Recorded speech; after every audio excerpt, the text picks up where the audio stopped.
Dr. Pedro, if you would like to talk. Yes. All right, everyone. Good evening. I am Joan Pedro, the Dean of the College of Education here at the University of Houston, Clear Lake. I want to thank our dear Leslie Gowner, Dr. Leslie Gowner, for sharing this wonderful opportunity to be here with you all this afternoon. It is truly a pleasure to be here with you to celebrate this momentous occasion.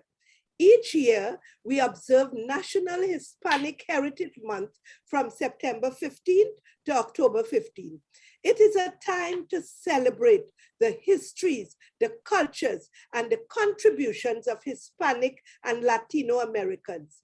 We are by no means homogeneous. We reflect a wealth of cultural diversity, along with a common language heritage.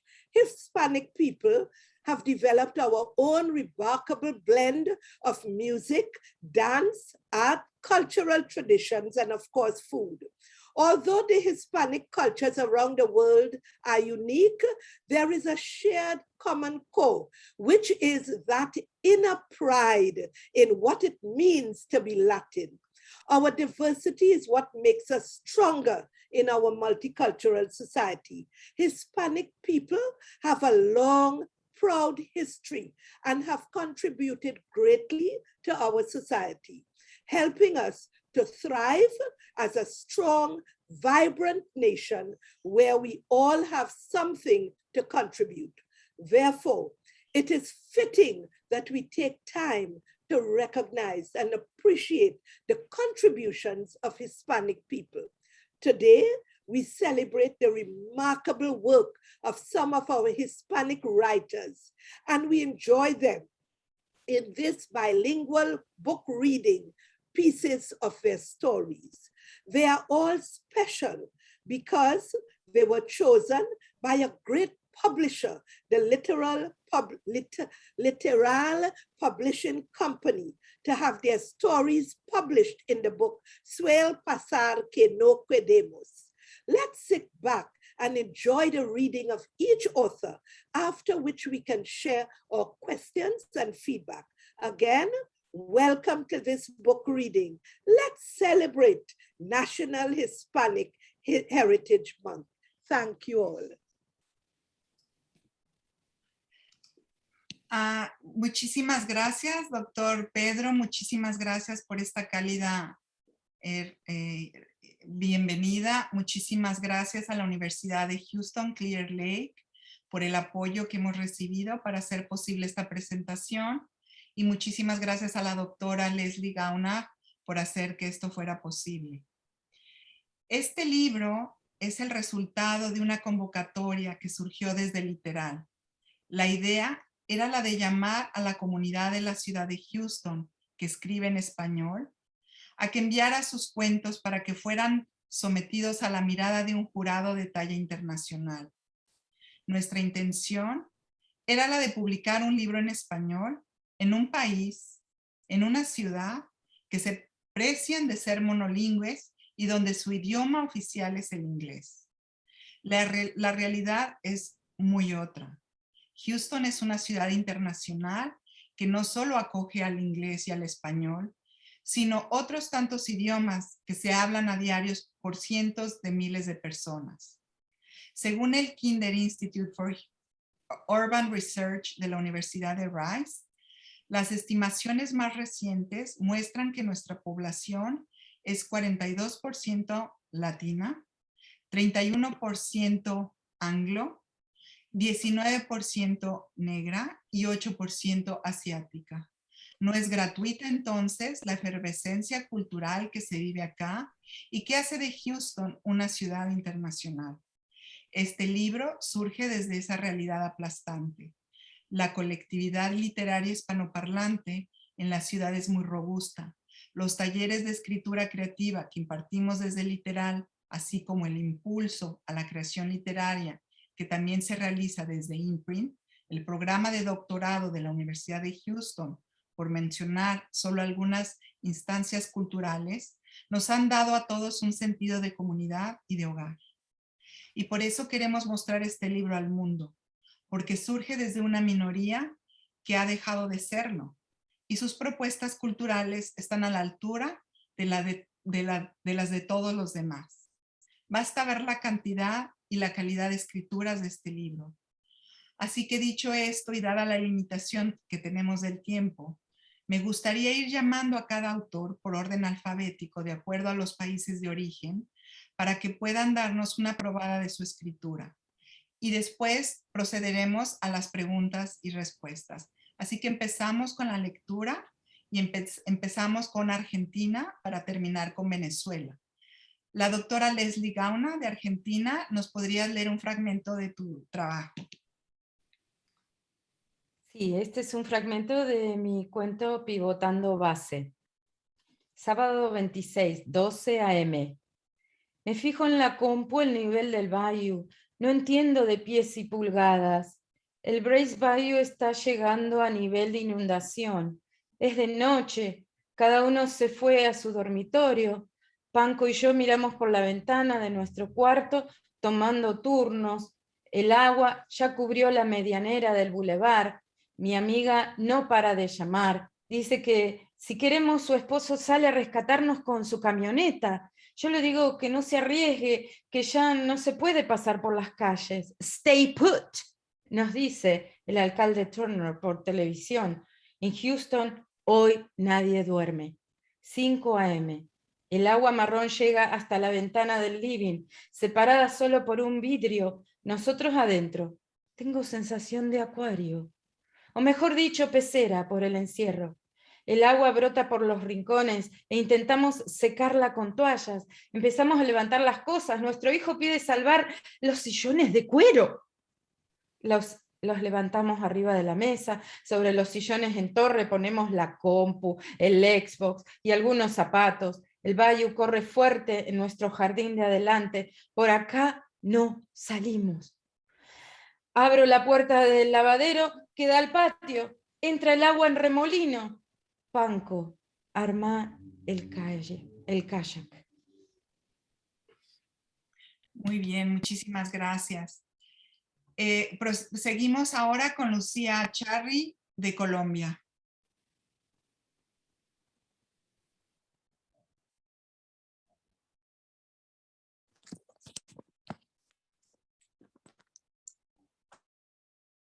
Herramientas de placer. Esa madrugada me había tocado el turno de la noche en el motel. Chela se me acercó caminando rápido y agitaba las manos. Me jaló el brazo. Venga, joven, venga usted mismo a ver, me decía. Mientras la seguía y caminaba hacia el cuarto, me preparaba para lo peor. Esa madrugada, lo que vi me dejó boquiabierto. Empecé a caminar despacio, de un lado para otro, inspeccionando todo el cuarto. El colchón estaba en el piso, las cobijas perfectamente dobladas, las patas de la cama abiertas, una a cada lado del colchón como partes de un descuartizado.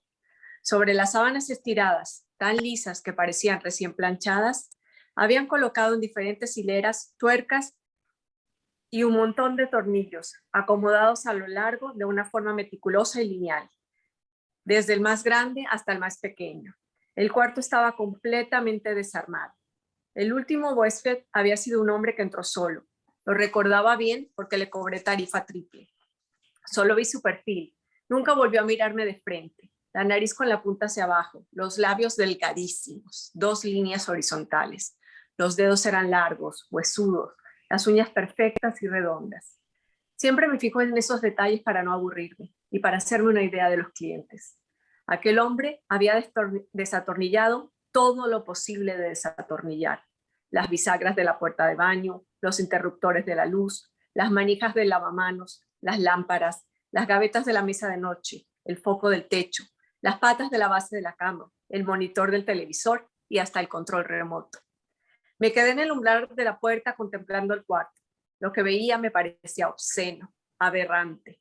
Me perturbó tanto como aquella vez que vi a un hombre ensangrentado que se cortó las venas. Con razón, Chela casi no podía ni hablar. Intuí al hombre, sentí su presencia, imaginé sus manos meticulosas y precisas, concentrado con la exactitud de un relojero. El silencio del cuarto me angustió más que si hubiera oído gritos o llanto. Muchísimas gracias, Lucía. Seguimos con Heriberto Moreno, de Colombia. Gracias, Rose. Yo voy a elegir el primer párrafo de mi cuento Abandonados. Los veo a todos desde mi silla, rostros brillantes, exaltados, algunos sonrientes, todos atentos a mis respuestas. Una mujer que no cabe en su propio traje por lo ceñido que está a su cuerpo, defiende con rabia las bondades de su oferta. Yo había tenido tantas veces que lidiar con comités de contratación que con solo ver a cada uno de ellos, personajes tan parecidos en sus formas de trabajar, en las promesas que saben incumplir, en los excesos por ser agradables, siento repetir una y otra vez la misma historia. No me importa estar allí, oyendo sin oír, pretendiendo empatía, mirando a los ojos como prueba de interés y entendimiento, respuestas automáticas y convincentes, mentiras sin pudor. Al final del día, en esta empresa, como en muchas otras, las decisiones se toman basadas en otros criterios, otros intereses. Ya había recibido instrucciones de mi jefe de a quien tendría quien contratar. La reunión no es más que la pantomima de las buenas prácticas. Soy mercenario, ejecuto órdenes, y una de ellas es sentarme con los perdedores, con los que luchan por una oportunidad. Termino la reunión con promesas, me escabullo y salgo por un lado. Regreso a mi oficina, levanto el teléfono para informar a mi jefe que la reunión ha finalizado, que solo queda redactar la carta y proceder de acuerdo con las instrucciones. Mi misión mercenaria ha concluido. Les he lavado la cara a todos para mostrarnos limpios, lindos y pulcros. Escribo el mismo mail que envío cada mañana desde hace 30 días con copia a todos. No he de regresar en la tarde. Sobre mi ordenador en la parte superior izquierda, un post-it amarillo, tan brillante como los rostros de aquellos en el salón, con una nota que he escrito hace pocos días. Mamá muere. Gracias. Muchísimas gracias. Continuamos con Maki Osorio, de Colombia. De mi cuento La abuela Genoveva. Don Pascual supo enseguida que era él. Se le tiró encima y tuvieron una pelea feroz, pero el tipo era más grande y más fuerte. Le dio varias puñaladas hasta que ambos tirados en el suelo. Don Pascual no se movía, pero el otro comenzó a levantarse y fue ahí cuando doña Genoveva le quitó la pistola a uno de los policías que había llegado a ver qué pasaba y se la descargó completica al infeliz. Muy bien, muchas gracias. Y ahora seguimos con Lourdes González, de Cuba.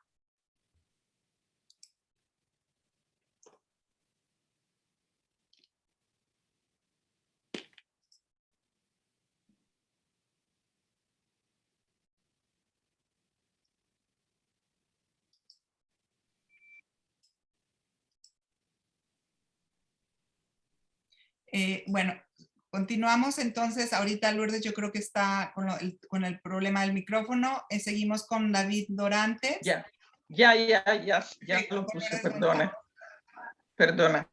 El cuento se titula Agua. Emilia flotaba y flotaba. Le pareció que la envolvía el líquido amniótico dentro del vientre de su madre. Tenía que ser porque sentía que se deslizaba dentro de él con suavidad. No abría sus ojos, pero el frescor del líquido rozaba su piel y ella daba vueltas y más vueltas. De pronto un fuerte olor a sal la llevó a la playa. Eso era, el mar. No estaba en la barriga de su mamá, sino en el mar. Y su tío Nicolás la sumergía para que perdiera el miedo al agua y aprendiera a nadar. Casi podía sonreír. Ay, qué tío este que iba metiendo de cabeza uno a uno a todos los muchachos para que le perdieran el miedo al mar. Ellos se divertían, zambulléndose y riendo, a la vez que sentían el frescor del agua. Nicolás, está bueno ya, deja a los niños, gritaba la tía Teresa. Qué bruto eres. Un día vamos a pasar un susto por esa manía tuya de empujarlos al agua. Emilia reía y flotaba. Se asustaban un poco todos, pero al final era un juego y lo disfrutaban. Ella seguía sin abrir los ojos, pero podía ver el fondo del mar. Lo había hecho muchas veces. Era hermosa la arena blanca, blanquísima, con algunas sardinas pequeñas que siempre se acercaban a ellos y les daba cosquillas al rozar sus piernas. Algún cangrejito corría de repente por la arena y desaparecía abriendo un hoyo. Tiene que estar por ahí, sigue buscando, gritaba alguien. Pero Emilia no escuchaba estas palabras. No escuchaba las voces ni los gritos de las personas que buceaban tratando de encontrarla. Ella seguía deslizándose en una danza lenta y silenciosa hacia el fondo, mientras las imágenes, las sensaciones iban y venían tocando su piel y su espacio. Gracias. Muchas gracias. Continuamos con David Dorantes. Nada más que murmullos del mundo. Haces una pausa justo ahí, con el piano de fondo para recuperar el aliento y caer en cuenta de repente que tú, de niño, no querías ser marino, sino pianista, aunque amaras a muerte el mar que rompía frente a tu ventana. Se lo revelaste a tu madre un domingo de verano, justo en aquella cima que siempre has recordado mucho más verde. A collejas te arrancaron la vocación tu madre y tus tías. ¿El nene quiere ser pianista?, te reprendió tu mamá mientras se zampaba otra croqueta de bonito en un bocado. ¿Y de dónde leches vamos a sacar un pianito para el Mozart maricón este de los cojones?, dijo la tía Ágata entre un coro de risotadas. Al capear el temporal, todavía tuviste el nervio de tratar de evitar el naufragio. Como Mozart no, como el Duque Ellington, ese que echan en la radio los domingos por la tarde. El iceberg ya era insalvable. Anda, y encima se cree negro, gritó Ágata, hiriéndote y revelándote que el duque fuera justo un negro como los que decían en la escuela que mataba a don Pelayo. No hay mal que por bien no venga. Mira por dónde. Gracias a la malévola Ágata, después vinieron muchos otros negros más, con esa furia incontrolable de su música perfecta. Coltrane, el mejor de todos, sin duda, un santo varón. Muchísimas gracias. Ahora continuamos con Abigail Duarte de México.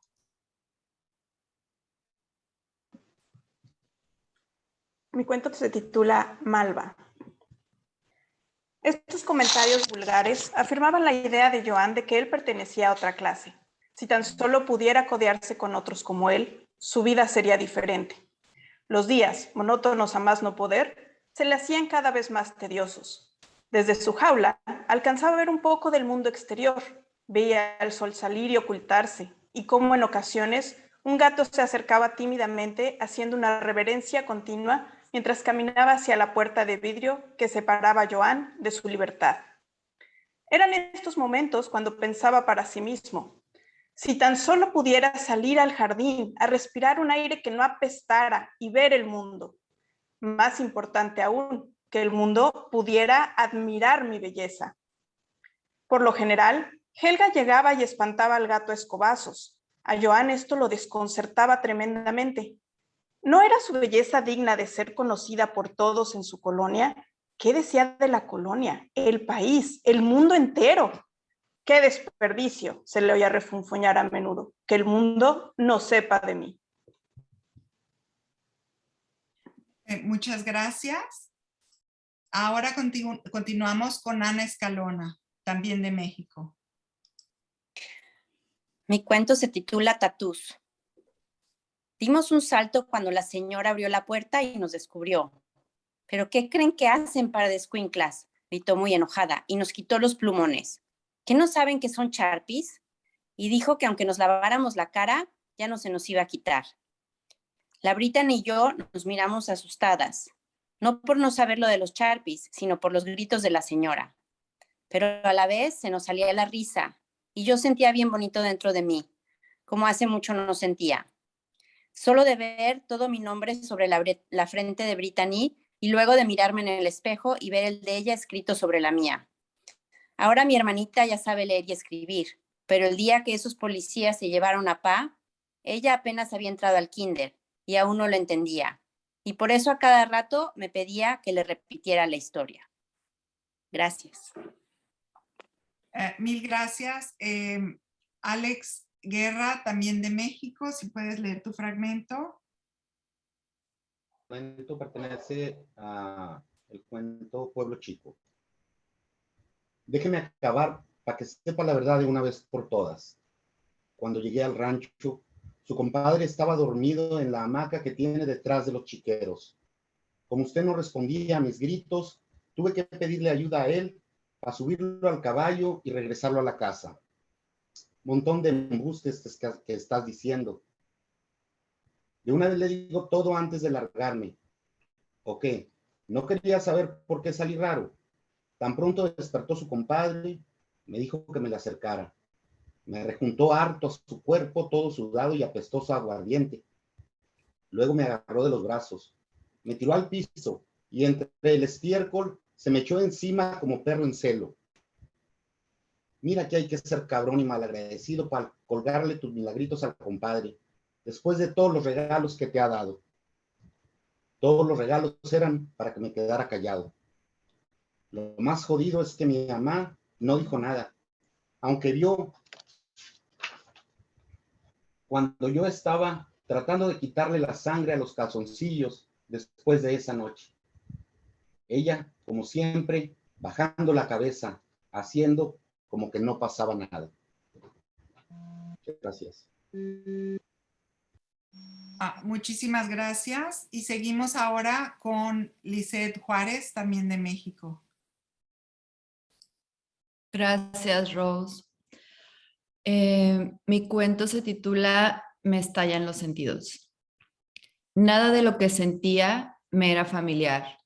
El Chardonnay me provocaba una sensación de astringencia en la lengua que me producía una salivación involuntaria. Todo a mi alrededor era impreciso. Sin embargo, estaba lúcida, más lúcida y presente de lo que había estado nunca. Era como si mi cuerpo flotara sobre un mar cálido y sereno, como si mis pensamientos emergieran de un universo paralelo sin juicios ni dictámenes. Terminamos de beber la botella en silencio. La voz tristísima de Cohen había suprimido al mundo, había silenciado nuestras conciencias y paralizado nuestros demonios. Me levanté y caminé despacio hacia donde Diego estaba sentado. Entonces me puse frente a él y me quité la blusa.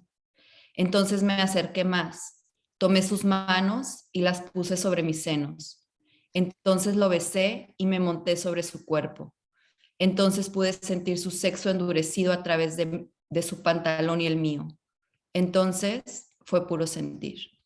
Gracias. Ahora continuamos con Carlos Ortega, de México. Hola, gracias, Rose. Mi cuento se llama Casco Astronauta. Él siente la tierra, el aire y las nubes. Yo veo el espacio. Él se mueve por el viento. A mí me gusta brincar cuando llueve. El tiempo es chico para él. No sabe de relojes. Yo soy lo más ligero de ese mundo. Él fue un amigo de mi hermano y jugaron en tardes de sol. Yo juego con la luna. Veo las cicatrices de mi hermano en él. No sé dónde la tristeza de él comienza y la de mi hermano termina. A veces siento que una parte de mi hermano sigue aquí. Yo, a no entender de lágrimas, pero sí de estrellas.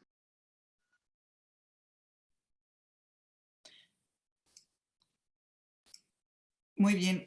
Ahora seguimos con Elisa Peralta, de México. Gracias, buenas noches. Mi cuento se llama Los enredos de la carne. A la salida de la universidad, Emilia comió gorditas de carne. Las acompañó con un refresco y salsa verde. Tragó el último bocado y pagó la cuenta. Caminó a la esquina, le hizo la parada al pecero y subió a la cabina. Manejaba un muchacho moreno, peinado con gel a prueba de viento y sudor. Uy, era uno de esos hombres al que se le podría admirar si tan solo tuviera una buena conversación. Al cabo de un rato, su lengua le informó de un hilo de carne atorado entre sus dientes. Estaba en la hendidura de los frontales superiores. No le hubiera preocupado tanto si no pareciera ser tan visible. Era una de esas ocasiones en que Emilia creía que todas las luces del set se enfocaban en su sonrisa. Sin tener a mano algún palillo u otro instrumento adecuado, decidió usar la lengua. La pasó y repasó sobre los dientes, por el frente y por detrás. Repitió el procedimiento varias veces, pero como no sintió ningún avance, optó por succionar. Era como aplicar una ventosa sobre la hendidura. Su lengua convertida en tentáculo trataba de sustraer la presa. Ahora sí, Emilia sintió la hebra de carne moverse. El aire, la saliva y la succión reventaban en pequeñas burbujas, dejando escapar un leve chasquido. La presión fue más intensa con la intervención de los labios. No se dio cuenta cuando empezó a chupar. El chasquido subió de volumen hasta convertirse en lo que pareció un beso lanzado al aire. ¿Y qué creen? El beso lo cachó el chofer. Muchas gracias. Ahora seguimos con María Quiroga de México.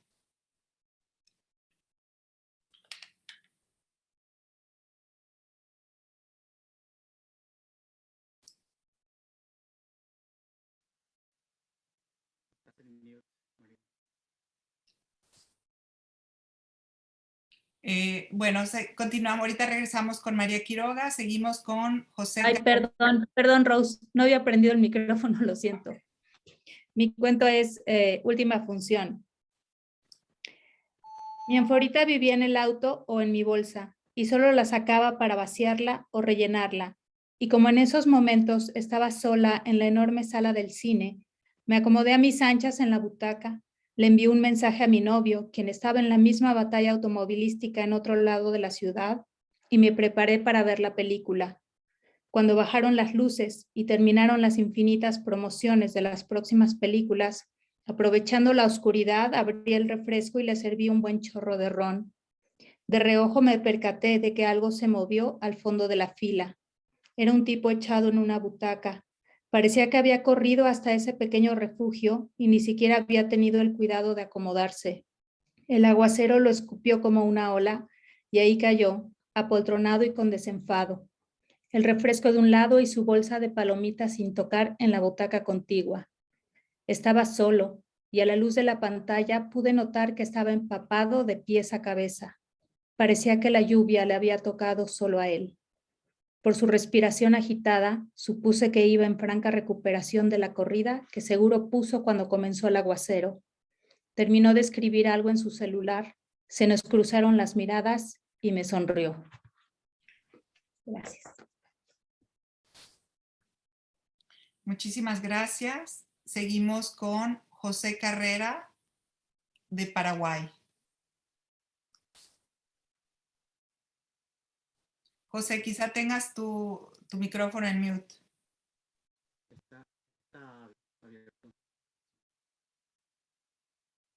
Voy a leer parte de mi cuento que se llama Ocurrencias en Cielito Show, la página 95.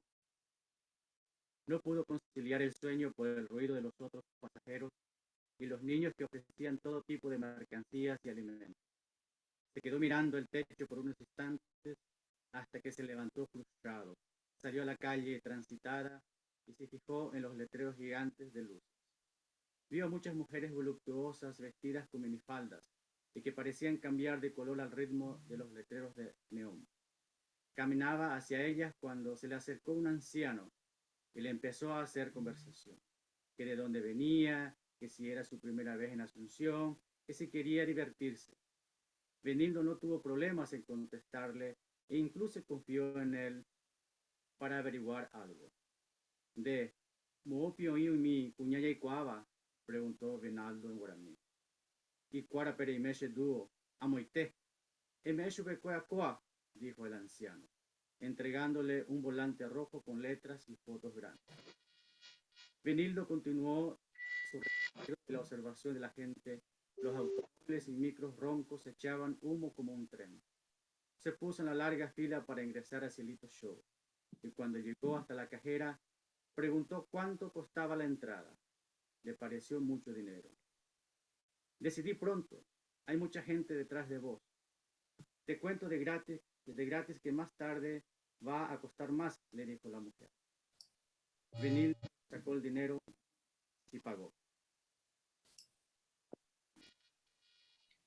Muchísimas gracias. Y ahora nos vamos con Amarilis Vega de Puerto Rico.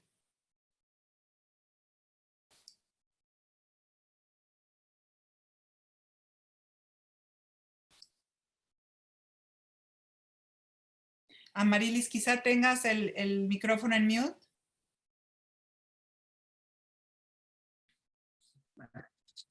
Empiezas a sentir un sudor frío que te recorre el cuerpo y tus vellos se levantan como estacas de madera incrustadas en tu piel. Percibes el sonido de la respiración de un monstruo suelto y reconoces el peligro cerca de ti. El viento que entra por la ventana te da bofetadas y despiertas a la escena. Miras al espejo del retrovisor del taxi y lo ves por primera vez. Él te escupe una sonrisa carnívora. Un hombre de piel escamosa con ojos de depredador mueve su lengua bífida como reptil en desierto y se humedece repetidamente sus labios gruesos que parecen salidos de su cara. Se relame la baba que le cae por las orillas de su boca y te percatas de sus dientes deformes. El taxista te observa y te hace sentir desnuda, manoseada, bañada de saliva ajena por todos tus orificios femeninos. Te dan deseos de vomitar, orinar, defecar y salir corriendo para salvar tu pellejo. Decides saltar del coche en pleno recorrido y te mueves sutilmente como lapa sobre una roca hasta la puerta. Le quitas el seguro, colocas tu mano sobre la manija para abrir la puerta y le dices con voz firme: detenga el taxi, me quedo aquí. Si él no se detiene, saltarás del auto. El taxi, sorprendido, frena y detiene el Chevrolet amarillo. Extiende su mano para que le pague su tarifa y tú le das un billete de $10 sin esperar cambio alguno. Pero el hijo de puta te agarra la mano y por unos segundos sientes el depósito de miles de espermatozoides enloquecidos con sus rabos danzando sobre la palma de tu mano. Taxi amarillo. Muchísimas gracias. Ahora seguimos con Grace Bedoya de Venezuela. Buenas noches. Mi cuento se titula 22 de septiembre. Ella trata de asimilar lo ocurrido durante las últimas 2 horas. El juzgado atiborrado, sofocante, gris. Ellos, uno al lado del otro, evitan mirarse en la fila que avanza con pesadez. La abogada de ambos se encuentra al lado del hombre y conversan a ratos, mientras las 2 mujeres se ignoran. Una voz femenina, aguda, los llama por sus nombres con desdén. Ellos ahora frente a una taquilla. Detrás del vidrio se encuentra una funcionaria que tiene una verruga en el mentón. La abogada presenta una carpeta con papeles. La funcionaria les pide que firmen en la parte inferior. Ella duda unos instantes y examina los alrededores hasta comprender que debe firmar allí mismo, de pie, sobre un pequeño mostrador. De pronto siente que se desdobla y se ve a sí misma simultáneamente en 2 realidades paralelas, 2 eventos con 17 años de separación entre ellos. Una de ellas se encuentra de pie frente a un sacerdote. Está vestida con un traje largo de color perla, sin mangas, y sujeta un buquete de rosas rojas. Sonríe, pero tiene los ojos húmedos. El hombre está a su lado y la contempla con absoluta adoración. 63 personas los acompañan y un cuarteto de cuerdas interpreta las 4 estaciones de Vivaldi. La otra ella es la que está en ese juzgado infame. Tiene los ojos secos y un rictus en la boca. En una mano sostiene el documento y en la otra un bolígrafo barato. La abogada habla por teléfono. La funcionaria de la verruga tamborilea con un lápiz sobre su escritorio y decenas de personas sudorosas emiten un zumbido como de enjambre magnificado. Con que así acaba todo, alcanza a pensar. Gracias. Muchísimas gracias. Y ahora nos vamos con María Cristina Manrique de Venezuela. Hola, mi cuento es La Masa. A las 9 de la mañana ya habían varios montones coloreados, amasados con la manteca de cochino con onoto, el caldo de gallina y el pimentón licuado. Mis tías, mi mamá y mi abuela habían picado unas canillas en trozos y rallado queso de año para tomarlo mojado con el café con leche. Pero a Hortensia le gustaba guayoyo, colado con media, no de greca. Ese día era día de pan y sopa, pues la preparación para tener listo el guiso, para rellenar las hallacas y la cantidad de pailas que se necesitaban, ocupaban todas las hornillas de la cocina. El caldo de las gallinas lo reservaban para el almuerzo y se le ponían zanahorias, ocumo, ñame, jojoto y a veces rodajas de cambur. Muchísimas gracias. Y bueno, con esto concluimos las lecturas y me gustaría empezar con algunas de las preguntas que han estado surgiendo y una de ellas es ¿cómo ha afectado el exilio a tu escritura? Y esta es una pregunta para todos.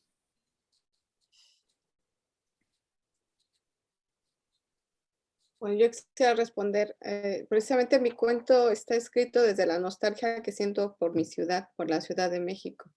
Entonces son estos recuerdos que se empiezan a meter en mi escritura y que, bueno, se plasmaron ahora, se cristalizaron en este cuento. Voy yo también. Mi cuento se llama Pivotando Base y es cuando uno tiene que pivotar de un lado al otro como en el básquetbol y en realidad el cuento está dividido de varias formas siempre entre Houston y Rosario, Rosario-Houston. Así que es algo que, bueno, que vivimos todos los días. Perfecto. ¿Quién más quiere hacer algún comentario?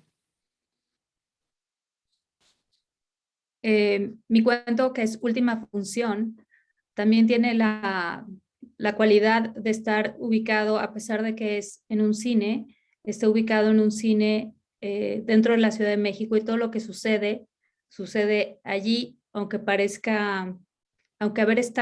haberlo escrito desde otro lugar, inevitablemente en mi escritura se refleja el origen, ¿no? De dónde soy. Hoy yo también. Aunque mi cuento se desarrolla en Caracas, lo escribí aquí.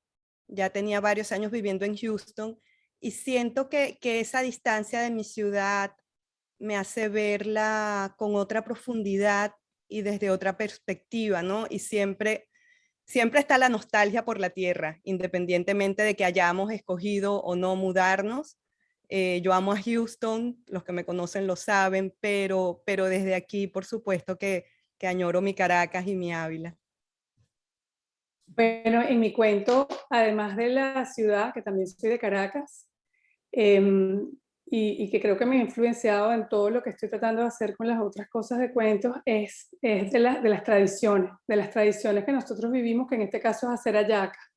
Y es una tradición que une a las familias, a los vecinos, a todos, o sea, y además no solo los une, sino que crea como competencia de quién es la hallaca más sabrosa, la receta, las regiones. Entonces, a mí me ha influido muchísimo el exilio porque a través de esto estoy tratando de rescatar ciertas cosas que mis hijos no vivieron y las estoy poniendo en cuentos, tratando de que puedan entender, bueno, mis hijos y quien sea que los lea, un poco esas tradiciones venezolanas que ya no podemos compartir porque ya no estamos en el lugar y ya no está toda la gente alrededor que las comparte. José, ¿te gustaría?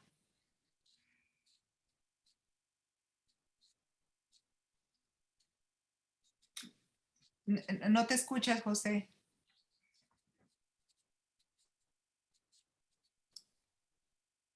No te escuchas. Bueno, yo digo que el exilio siempre te da, como mencionaba Elisa, esa cuestión de nostalgia y entonces la escritura es como una forma de escape y también de volver a contactarte y de trasladarte a través del tiempo y del espacio a esas memorias de esos países, de esas ciudades, el colegio de la adolescencia, ¿no? O la primaria donde jugabas, las calles donde jugabas pelota o bicicleta o algo. Es esa forma, la escritura nos da esa posibilidad de transportarnos a través de esas nostalgias.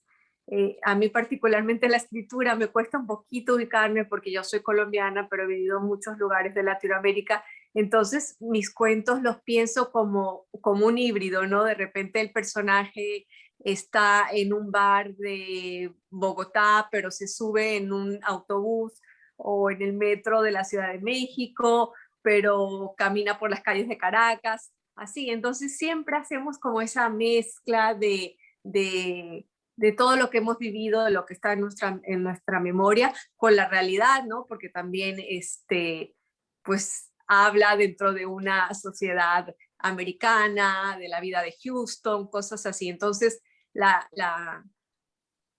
realidad de estar en otro país más la nostalgia se entremezclan en la escritura. Bueno, la doctora Joan agradece a todas las personas de la facultad y felicita a todos los escritores por este trabajo que han hecho. Y no sé si alguien de las personas de U of H que están aquí les gustaría hacer una pregunta. El chat está abierta para todas sus preguntas. Y mientras tanto, están preguntando cómo fue la selección de los cuentos, si a alguno de ustedes les gustaría hablar sobre ese tema.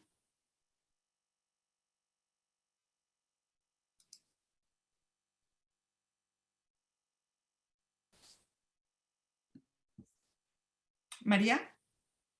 Es la cosa más difícil escoger un cuento para poder enviarlo, porque a nivel escritura quieres que todo esté bien, ¿no? Tienes esta connotación de ser un concurso y sabes que vas a competir, y a pesar de que estamos en una ciudad como Houston, sabemos que casi la mitad de los que habitan son hispanoparlantes, entonces iba a ser importante, o sea, la riqueza que hay allí es grande, entonces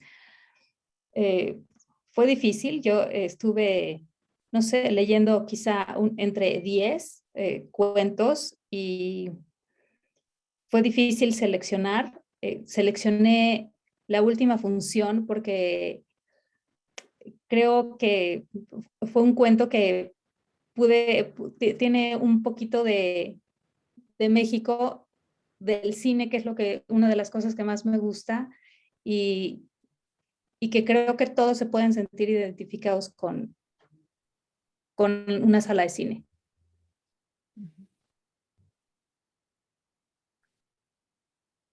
Otra de las preguntas es, ¿de qué forma ha influido el bilingüismo en su escritura? A veces es difícil para los que vivimos hace mucho tiempo acá elegir también, ¿no? En ese sentido, a quién estamos, quién nos va a leer. ¿Nos va a leer alguien que va a hacer todo en español o alguien que es bilingüe como nosotros?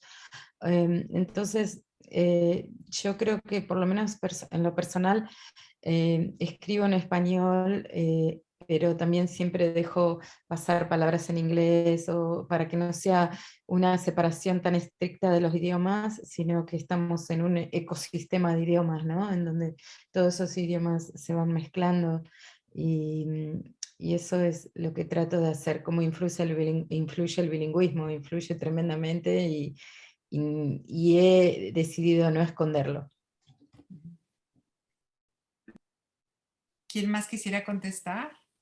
Yo, bueno, para mí el idioma inglés no ha influido en mi escritura porque la escritura para mí es donde realmente soy yo, donde tengo mi nicho, donde sigo conservando el corazón, o sea, de mi ciudad, de mi país y de mi lengua.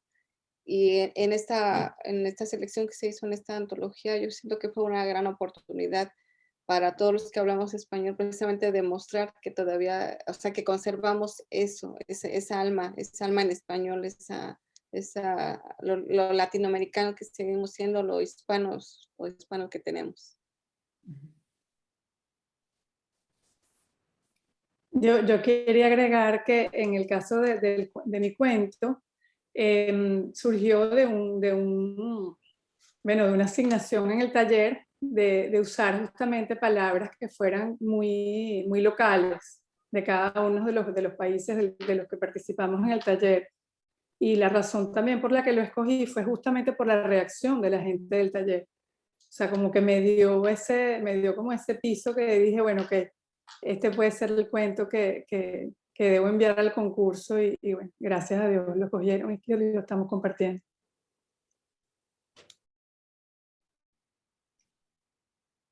¿Alguien más antes de pasar a la siguiente pregunta? Sí, voy yo. A mí, más que el bilingüismo, cuando hablamos de inglés y español, siento que vivir en Houston ha afectado mi escritura, pero por la diversidad de españoles que hablamos. Y esto ha sido muy interesante porque he estado un poco más consciente de las diferencias lingüísticas entre los países de habla hispana cuando me enfoco en algún personaje o muchas más veces cuando me enfoco en el narrador, cómo habla el narrador. Si el narrador no es venezolano, sino que es un narrador, digamos, más universal, trato de aplanar un poco el español para usar términos que sean más universales dentro del habla hispana. Entonces siento que paradójicamente tal vez vivir en Houston me ha acercado, además de al inglés, por supuesto, me ha acercado a otras maneras de hablar el español que son bellísimas también. Rosemary, yo quisiera decir algo. A mí me pasa que yo he descubierto Latinoamérica en Houston, un poco con lo que decía Grace Bedoya, ¿no? Yo he estado en muchos países de Latinoamérica, sin embargo, nunca había mirado y nunca había observado, mejor dicho, que es un verbo diferente a mirar, lo que es Latinoamérica. Gracias a que aquí, en los trabajos que he hecho, he convivido de otra manera con muchos latinoamericanos que cuando uno va de turista o cuando va uno a trabajar a esos países. Entonces uno aquí de repente puede encontrar a los cubanos, venezolanos, brasileños, que nunca nos debemos olvidar de ellos, aunque hablen con la NH, cuando nosotros lo decimos con la ñ, chilenos, colombianos, y hemos aprendido a mirar sus propios países desde su perspectiva y a su vez hemos arrojado nuestra experiencia como inmigrantes mexicanos en Estados Unidos hacia ellos. Entonces nos hemos aprendido a reconocer en Houston. A mí me parece que Houston casi es una capital de Latinoamérica, ¿no? Y en ese sentido se convierte como, con este libro, el exilio o la migración se convierte como un pretexto ideal para crear un gran caldo de cultivo literario en donde todos, como decía bien la señorita Bedoya, nos nutrimos unos a otros con la diversidad y la fuerza de nuestros respectivos lenguajes, ¿no?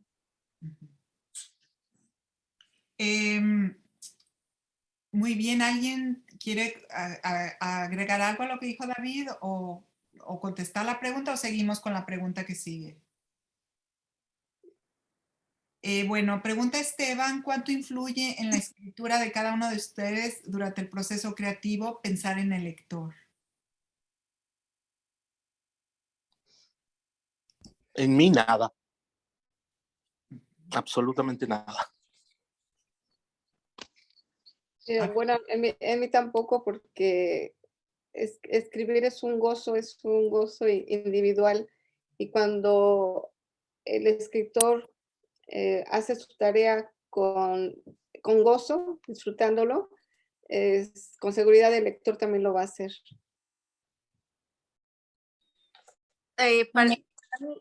Yo sí tengo presente al lector, porque para mí el lector es un interlocutor de lo que escribo. Un día me preguntaban que por qué escribía y mi respuesta fue: yo escribo porque hablo sola.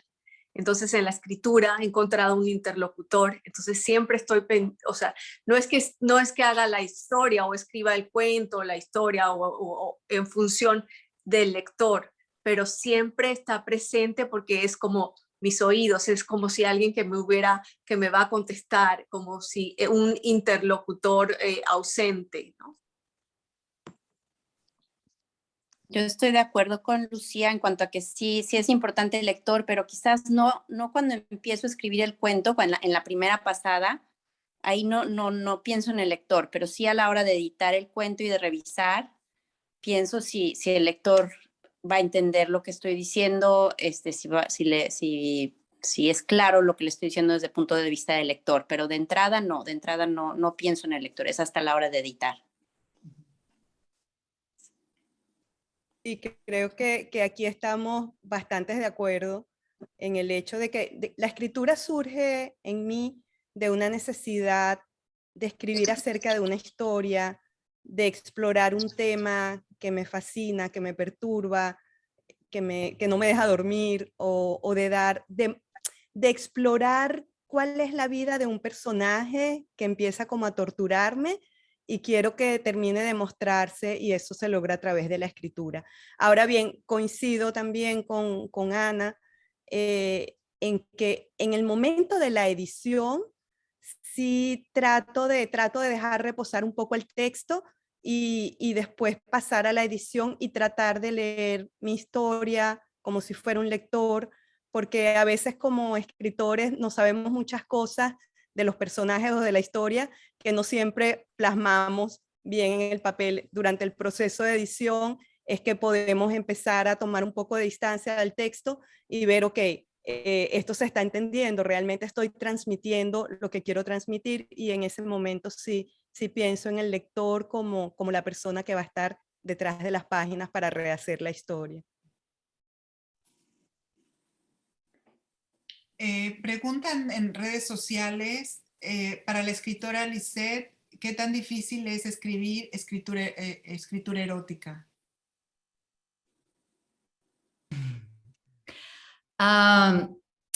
No creo que yo escriba escritura erótica, o no es mi intención. Mi intención creo que es hacer el erotismo parte de mis personajes, porque creo que es como parte de la vida. Entonces, sí,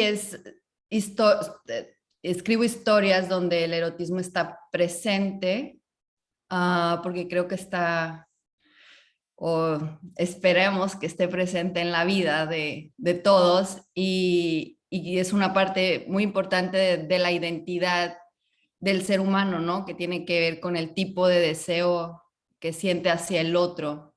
Entonces, esa es mi intención. Gracias. Preguntan qué tipo de lectores son ustedes.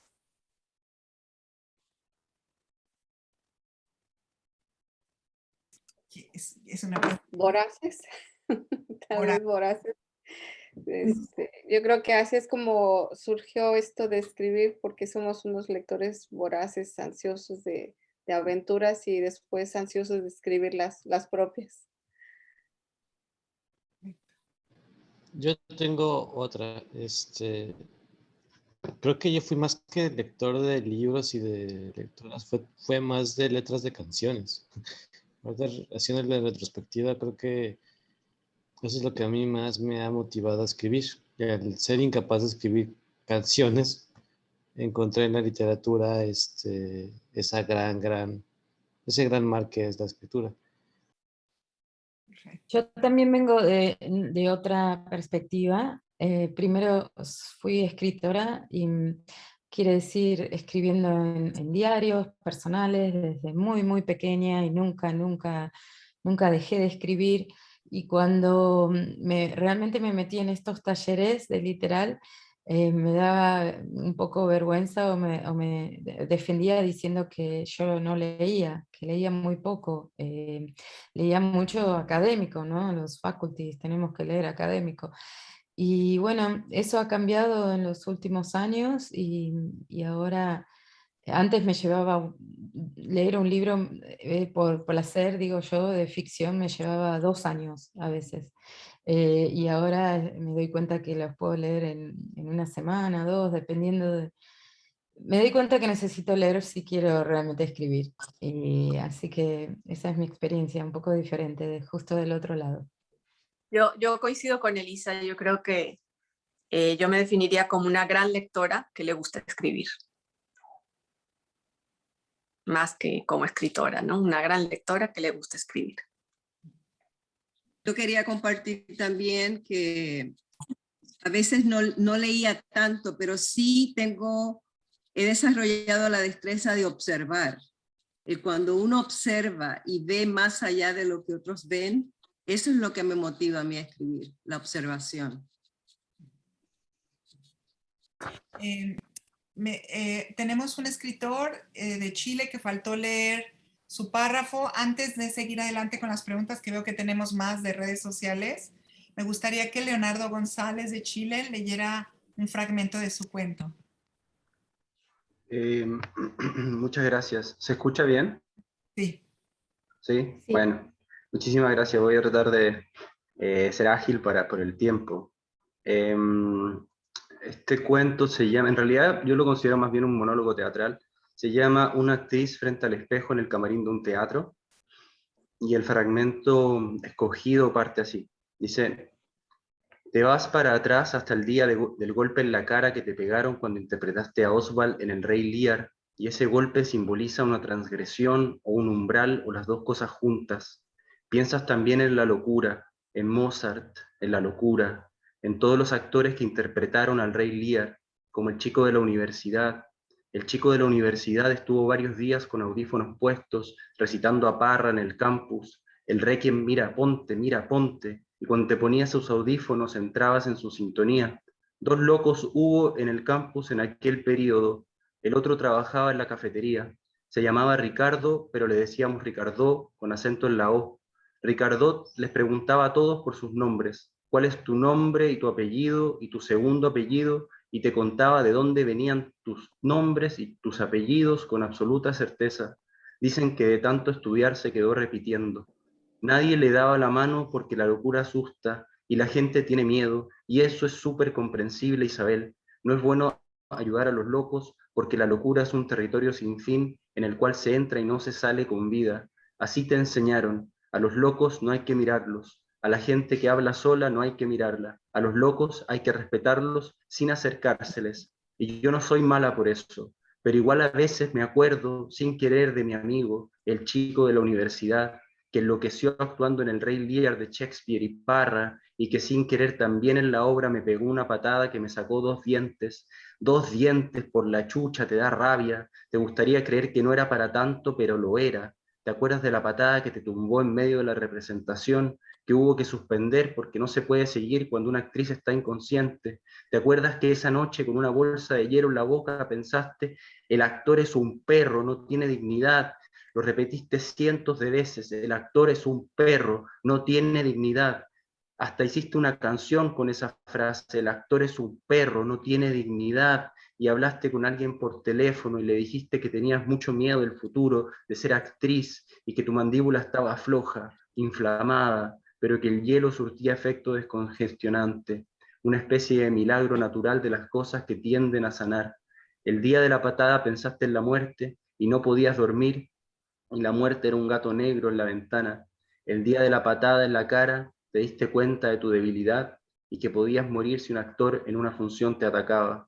Despertaste con las marcas de un zapato clásico en tu cuerpo, que en ese tiempo era joven y esbelto, tampoco tanto, un poco más esbelto, un poco más joven nada más, y lo que viste enfrente no te gustó. Te apretaste el corazón con las manos. Muchas gracias, Leonardo. Ana Diamante, desde redes sociales, escribo poesía y estoy de acuerdo con Lisette en su intención. Excelente respuesta, les saludo desde Argentina y primera vez que los escucho, todo hermoso, muchas gracias. Ahora, Aurora Lozada en Facebook pregunta a Marilis, ¿cómo observa un escritor y en qué se fija? Un escritor se fija a veces en las cosas más simples del mundo, porque son diferentes, las ve diferente, las siente. Es como leerlas diferente. Entonces, eso, especialmente cuando tienes personas a tu alrededor, momentos, acontecimientos, el escritor tiende a mirar de otra manera, más profundamente. Y eso es lo que me llevo, esa esencia, y después le doy pinceladas de imaginación o lo que yo quiera hacer con esa información, con esa observación. Muchísimas gracias, Amarilis. Esteban comenta, viendo desde afuera me parece un lujo tener un espacio como Literal, y el empuje de Rosemary Salum y Rodrigo Hasbún, muchas gracias. Y muchísimas, quiero hacer una mención especial a Rodrigo Hasbún, que ha sido uno de los talleristas más importantes de Literal, y también gracias a él han salido estos excelentes escritores. Y su pregunta es, ¿cómo lo ven ustedes tener un espacio como este? Yo siento que esto es un tremendo lujo, es increíble, todavía me parece como un sueño que podamos formar parte de este grupo, y el apoyo constante de Rose y de Rodrigo, sus enseñanzas y su generosidad, yo pienso que nos hacen crecer exponencialmente, pero también el compartir con un grupo de escritores que son tremendos lectores, muy cultos y muy generosos también en sus comentarios. Esto ha sido un espacio de gran crecimiento y nutrición. De verdad es fantástico. Gracias. Además que es un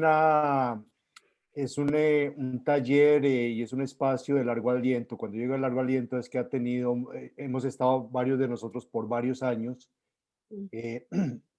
Hay talleres que se hacen por un periodo de tiempo, se difuminan, se pierden, y aquí nosotros tenemos, digamos, un músculo muy fuerte en ese sentido, y eso es una fortaleza grandísima, ¿no? Entonces hemos tratado temas de todos los colores, de sentidos, y ha sido un espacio realmente extraordinario, sí. Y yo creo que va a tener mucha larga vida por mucho más tiempo, ¿no? Ojalá, ojalá así sea. Abigail Duarte quiere hablar. Abigail, tienes que... Estoy de acuerdo con Grace en que realmente esto es un lujo. Creo que esto los talleres nos ha abierto la puerta a muchos de nosotros para aventarnos a escribir, ¿no? A veces así como que escribíamos a lo mejor un poquito, pero el apoyo tanto de Rose como de todo el equipo nos ha bien abierto las puertas precisamente a podernos explayar y a abrirnos más, ¿no? Y obviamente el conocer otras culturas, aunque todos seamos latinos, pero el conocer otras culturas, no conocer personas de Colombia, de Puerto Rico, de Venezuela, enriquece no solo nuestra escritura, sino nuestra vida diaria. Muchísimas gracias. Tengo a 3 personas. Yo quisiera darle gracias especiales a Rodrigo, que la verdad su apoyo incondicional, su generosidad, tener a alguien que te guíe con la importancia y la trascendencia que tiene él, ha sido muy importante para nosotros y para crecer como escritores, como autores. El apoyo también, Rose, que tú nos has dado siempre, el espacio Literal es un espacio que no solo se dedica a la literatura, ¿no? Hay cine, hay arte, hay cosas, es todo un espacio cultural, y bueno, y tener el respaldo de Literal Publishing también es un lujo. Entonces quería darles las gracias a los dos. Yo también ya lo he dicho en otras ocasiones que Literal Publishing, Literal Magazine es nuestro hogar literario en Houston para los latinos que queremos escribir.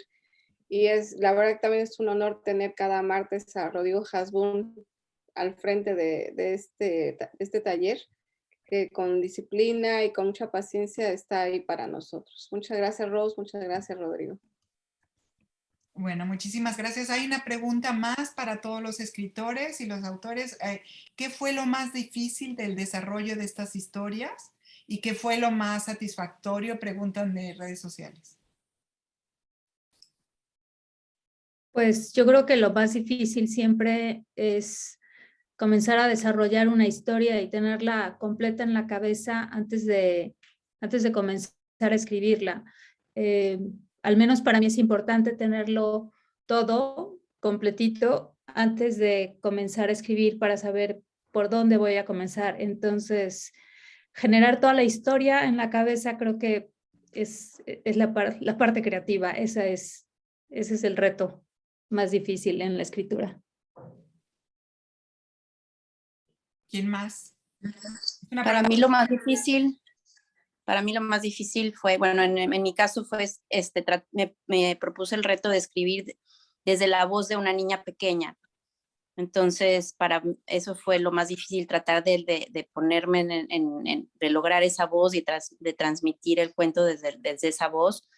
Y pues lo más satisfactorio es ver la reacción, bueno, tanto de mis compañeras del taller como del resultado de este concurso, de que sí haberlo logrado lo que me propuse, ¿no? Entonces, para mí eso fue.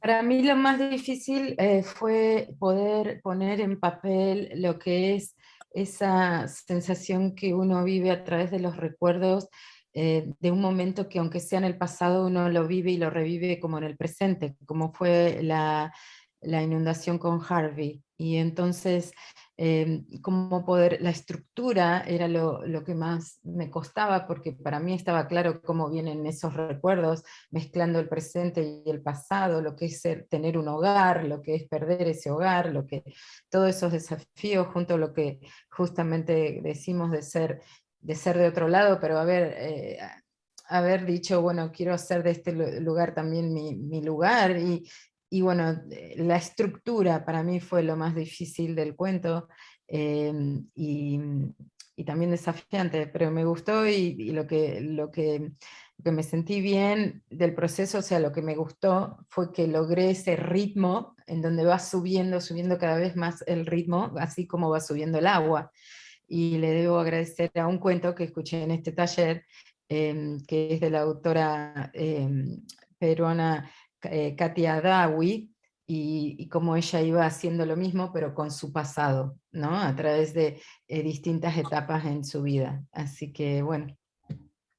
Yo creo que el proceso creativo en general tiene diferentes retos, ¿no? Presenta sus dificultades, y cada historia tiene su propio reto, porque hay historias que las tienes en la cabeza y que están como queriendo ahí salir para ser contadas, ¿no? Y entonces las cuentas y empiezas a escribir y fluye y todo da muy bien, y a lo mejor quizá lo más difícil de esa historia es la edición, y hay otra historia que quieres contar, pero no sabes por dónde empezar a contarla, entonces darle la estructura, como decía Leslie, es lo más difícil. Hay historias, entonces que se cuentan solas, hay historias que empezar a contarlas también es como, ¿cómo cuento esto? Entonces, cada historia tiene su dificultad, pero es que el proceso creativo en general es muy complejo.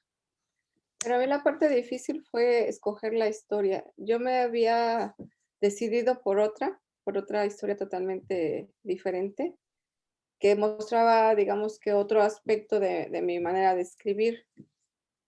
Pero una amiga muy querida en especial, creo, tuvo más fe en mí tuvo más fe en mi historia, creo, que yo, y ella hizo que me decidiera por esta historia. Entonces fue totalmente un consejo maravilloso, porque eso me llevó a ser elegida, y la verdad que me alegro muchísimo, porque muestra ese aspecto también humorístico que tengo, ese lado, más que el otro lado, tal vez, que puede ser más serio o más rebuscado. Entonces, mil gracias. Mi amiga sabe quién es y le agradezco de todo corazón.